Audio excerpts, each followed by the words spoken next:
And Secretary, your materials mention that your agency supports a percentage of the cost for 5 personnel over at the governor's office. What positions are you providing support for, and what's the percentage of the support you're providing for those? So they have about 20 positions that we are applying over at the governor's residence Not the governor's office.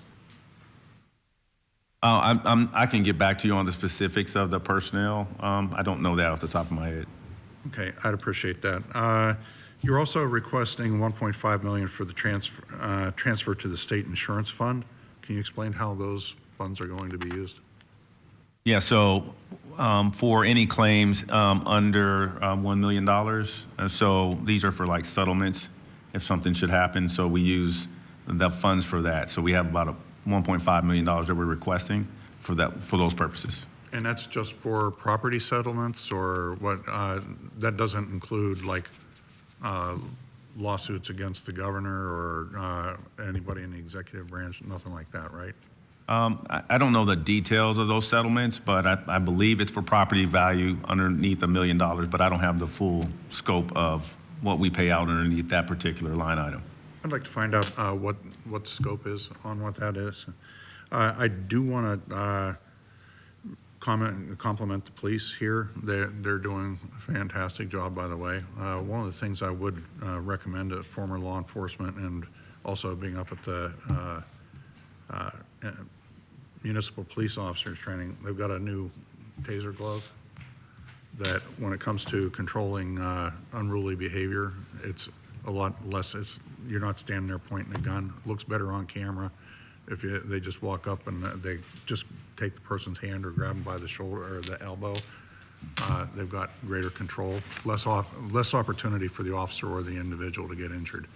Might be something to take a look at. Senator, did you say a taser glove? Yeah, it's a stun glove, but yeah, very effective tool, a new one. The elevator here in the Capitol that replaced the steps. There seems to have been some change orders or something going on that the projected date has shifted dramatically. Can you elaborate on what's been going on with that? Sure, we sure can. Yes, Senator. So there were a multitude of things that did happen during that contract. So we are currently anticipate having that elevator ready for inspection through L&I by the end of March. So we're definitely getting closer and we're back on track. But last summer we did delay, so we weren't doing part of the work during budget hearings. So that did delay us through the summer.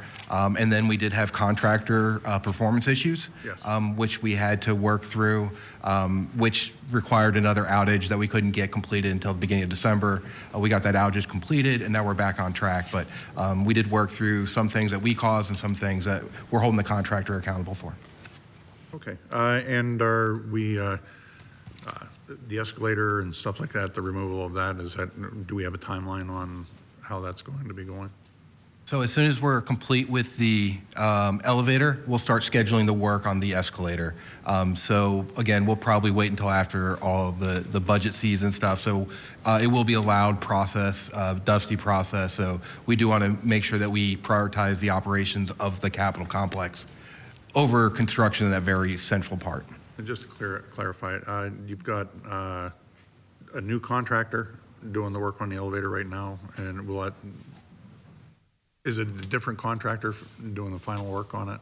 It's from the one you had the issues with. It's the same contract, but his level of work that he has to do is complete. So he did have to bring in additional personnel to help him finish the work. All right. Is it a separate contract for removing the escalator? No, it's done under the same contract. All right.